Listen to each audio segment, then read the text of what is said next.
Fala aí galera que curte o nosso canal, tudo bem? Eu sou o Bruno Barros, esse é o canal Futebol Fundo Possense. Se você ainda não é inscrito no canal, clique agora mesmo, aqui embaixo no botão inscreva-se. Ativa também o sininho das notificações. E não se esqueça, se você gostar desse vídeo, deixa aquele super like motivacional agora no final, tá ok?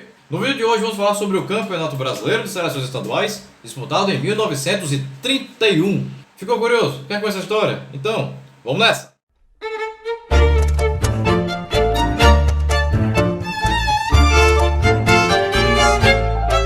Se você acompanha os vídeos deste canal, em especial desta playlist, você deve estar se perguntando: e não teve campeonato em 1930 não, foi? Não! Inicialmente eu achava que a razão do Campeonato Brasileiro de Seleções Estaduais de 1930 não ter acontecido fosse a situação política do país, que era tensa. Não que a de hoje também não seja, mas eu estou falando especificamente do golpe que pôs Getúlio Vargas na presidência do Brasil. Naquela época, Minas Gerais e São Paulo fizeram um acordo para se alternarem na presidência. Quando um presidente fosse mineiro, este deveria indicar um paulista para a sua sucessão. E se fosse um paulista, este devia indicar um mineiro, e assim a presidência ficava só entre esses dois estados. Mas em 1929, o então presidente Washington Luiz, que era paulista, indicou um outro paulista para a presidência da República. E isso super irritou o estado de Minas Gerais, que se juntou com o Rio Grande do Sul e com a Paraíba para bater de frente. Quando o paulista Júlio Prestes, candidato apoiado por Washington Luiz, venceu as eleições, a chapa liderada pelo gaúcho Getúlio Vargas alegou fraude. A merda começou a feder quando o vice da chapa de Getúlio Vargas, o paraibano João Pessoa, foi assassinado em uma confeitaria no centro do Recife. E isso deu muita força para que Getúlio Vargas, ao lado dos militares, depusessem o Washington Luiz da presidência e desse início ao chamado governo provisório, que durou 15 anos.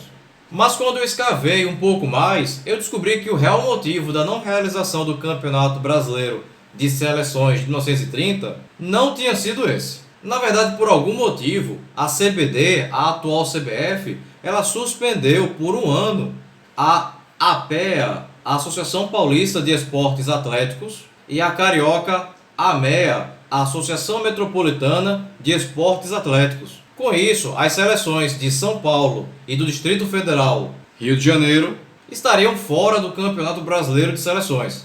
As seleções dos outros estados sacaram que os jogos sem a presença nem da seleção paulista, nem da seleção carioca, muito provavelmente seriam um fracasso de renda e trariam aos seus participantes um enorme prejuízo financeiro. Quando as divergências foram resolvidas, já era novembro e não dava mais tempo para fazer um campeonato em 1930. Então tudo ficou para o ano seguinte. Ah, agora eu entendi! O Campeonato Brasileiro de Seleções Estaduais de 1931 foi dividido em 5 zonas, talvez para combinar com a zona que o país estava: Norte, Nordeste, Leste, Centro e Sul. A fase Norte começou em 12 de julho, com o jogo entre as seleções do Pará e do Maranhão, que foi disputado em Belém, no estádio da Curuzu, que é do Paysandu. A seleção paraense goleou a seleção maranhense pelo placar de 12. Eu disse 12-2. O jogador 40 do Paysandu marcou 7 gols. Se 40 faz 7 gols num jogo, vale 280. Também marcaram Marinheiro do Clube do Remo 2 vezes, Sandoval do Paysandu, Oscar do Paysandu e Herberto também do Paysandu. Já para o Maranhão, anotaram Caetano, não descobriam onde esse cara jogava, e Hermógenes do extinto Tupã de São Luís. Classificada, a seleção do Pará enfrentaria na final da Zona Norte a seleção do Amazonas. Essa partida também foi jogada em Belém, no estádio da Curuzu, no dia 19. O time paraense venceu o time amazonense por 6-1. Marinheiro do Clube do Remo e 40 do Paysandu marcaram 2 vezes cada, além de Marituba, da extinta União Esportiva de Belém, e Barradas do Clube do Remo. O gol de honra do Amazonas foi marcado por Nenê. Não faço ideia onde esse cara jogava. Muitas vezes é porque o jornal de tal data, de tal lugar, simplesmente não está disponível na internet. e às vezes não está nem mais disponível em meio físico. No dia 12 de julho, 2 jogos movimentaram a fase Nordeste. Em Natal, no estádio Juvenal Lamartine, a seleção do Rio Grande do Norte recebeu a seleção do Ceará. Os cearenses venceram pelo placar elástico de 8-5. Para o Ceará marcaram Juraci, do extinto time do Orion, não é o biscoito, tá? Orion é uma constelação, 3 vezes, Farnum, do time do Ceará, 2 vezes, além de Rolinha, do extinto Maguari, Liberato, do Ceará, e Hildebrando, também do Ceará. Para a seleção potiguar, anotaram Xixico, do time do ABC, 3 vezes, além de Rodolfo, do ABC, e também Acioli, que eu não descobri onde jogava. Pela lógica, seria do América de Natal, eu só não posso ter certeza. Enquanto isso, em Recife, a seleção pernambucana receberia a seleção da Paraíba, no antigo estádio do Esporte Clube do Recife, o estádio da Avenida Malaquias, no bairro das Graças. Os pernambucanos venceram os paraibanos por 6-2. Gols de Osvaldo, do Torre, 3 vezes, Jubal, do Sport Recife, 2 vezes, e Marcílio, também do Sport Recife. Enquanto que para a seleção paraibana marcaram Hermes, não sei em que time jogava, e Pitota, do extinto América de João Pessoa. Uma semana depois, em Recife, haveria um duelo entre as seleções de Pernambuco, que havia eliminado a Paraíba, e a do Ceará, que havia eliminado o Rio Grande do Norte, também no estádio da Avenida Malaquias. A seleção de Pernambuco goleou a do Ceará pelo placar de 5-2. Um gol de Valfrido, do Santa Cruz, e 4 gols de Osvaldo, do extinto Torre, para Pernambuco, e Hildebrando, do time do Ceará, e, mais uma vez, Rolinha, do extinto Maguari, para a seleção do Ceará. Os jogos da Zona Leste começaram no dia 12 de julho, com o confronto entre as seleções da Bahia e de Alagoas, em Salvador, no extinto Estádio da Graça. A seleção da Bahia goleou a seleção de Alagoas por 8-0, com gols de ninguém sabe. Em canto nenhum do mundo existe o registro de quem foram os jogadores que marcaram os 8 gols da vitória da seleção da Bahia sobre a Alagoas nesse dia. Só se sabe que foi 8-0. Quem marcou, ou o papel virou pó ou ninguém anotou. O outro duelo da Zona Leste foi disputado no dia 19, também em Salvador, no Estádio da Graça. A seleção de Sergipe venceu a seleção do Espírito Santo por 3-1. Gols de Laudelino, do Cotinguiba de Aracaju, Baianinho, não sei onde jogava, e Zeca, do Clube Esportivo Sergipe, enquanto que Neneco, do extinto Comercial de Muqui, marcou o único gol capixaba na partida.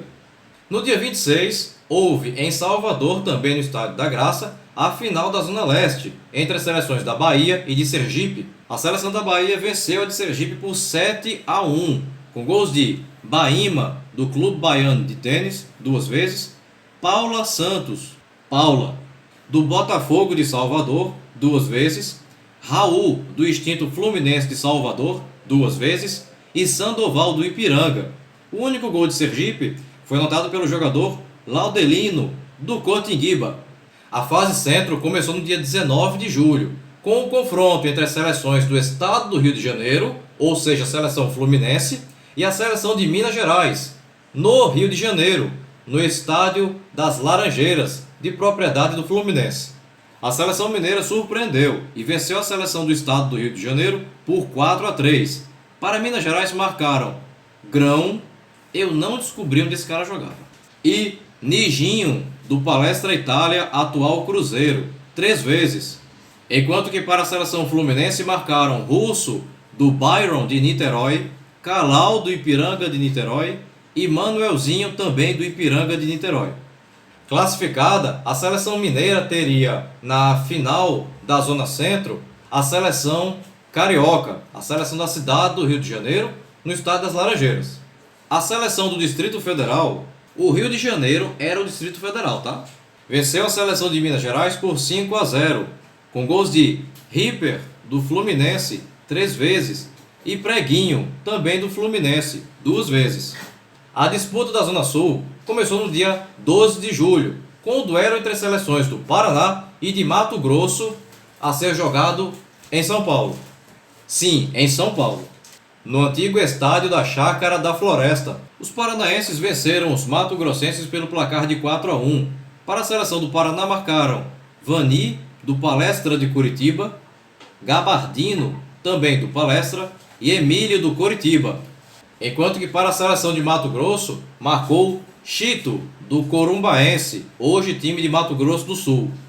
Classificada, a seleção do Paraná enfrentou no dia 19 a seleção de São Paulo, no estádio da Chácara da Floresta. A seleção de São Paulo venceu a seleção do Paraná por 6-4. Para os paulistas marcaram Siriri, do São Paulo, Heitor, do Palestra Itália, atual Palmeiras, 2 vezes, e Luizinho, do São Paulo, 3 vezes. Já para os paranaenses marcaram Gabardino, do Palestra de Curitiba, 2 vezes, e Levorato, do Atlético Paranaense, 2 vezes. Classificada, a seleção de São Paulo enfrentou a seleção do Rio Grande do Sul, na capital paulista, na Chácara da Floresta.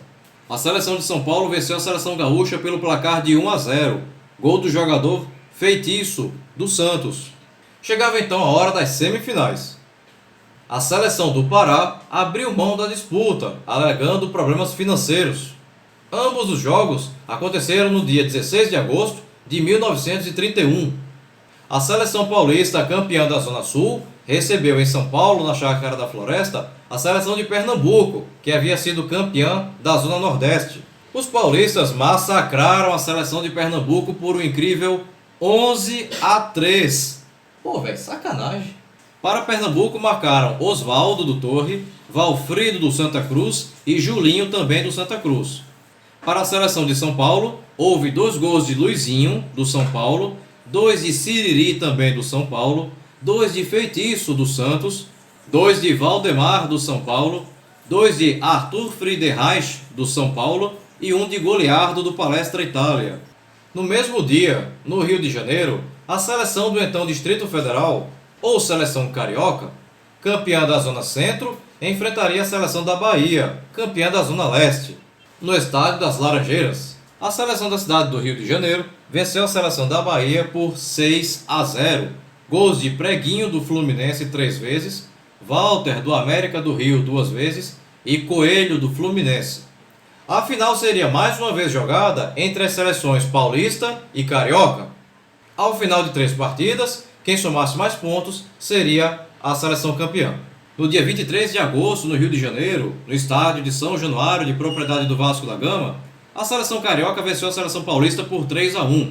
Petronílio, do Sírio, marcou o único gol paulista, enquanto que para a seleção carioca marcaram Teófilo, do São Cristóvão, Walter, do América do Rio e Russinho, do Vasco da Gama.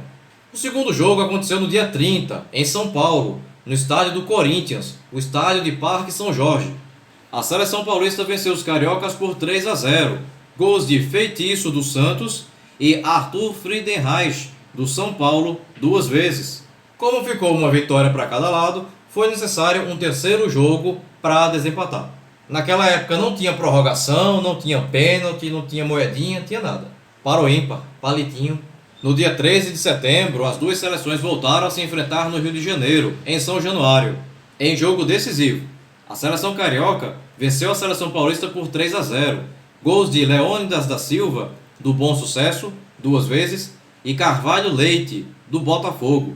A seleção carioca faturou o título do Campeonato Brasileiro de Seleções Estaduais de 1931, jogando com Veloso, do Fluminense, no gol, Domingos da Guia, do Bangu, e Ildegardo, do América do Rio, na defesa, Hermógenes, do América do Rio, Martim, do Botafogo, e Ivan, do Fluminense, no meio-campo. Walter, do América do Rio, Leônidas da Silva, do Bom Sucesso, Carvalho Leite, do Botafogo, Russinho, do Vasco da Gama e Teófilo, do São Cristóvão, no ataque. Bem, pessoal, a intenção do vídeo de hoje era contarmos a trajetória da seleção do Rio de Janeiro, seleção carioca, rumo ao título do Campeonato Brasileiro de Seleções Estaduais de 1931. Como assim? Você chegou até agora aqui e ainda não se inscreveu no canal? Aproveita agora a oportunidade para clicar aqui embaixo no botão inscreva-se. Não esquece de ativar o sininho. E se você gostou desse vídeo, deixa aquele super like motivacional agora no final, beleza? Bem pessoal, por hoje é só e até o próximo vídeo. Tchau!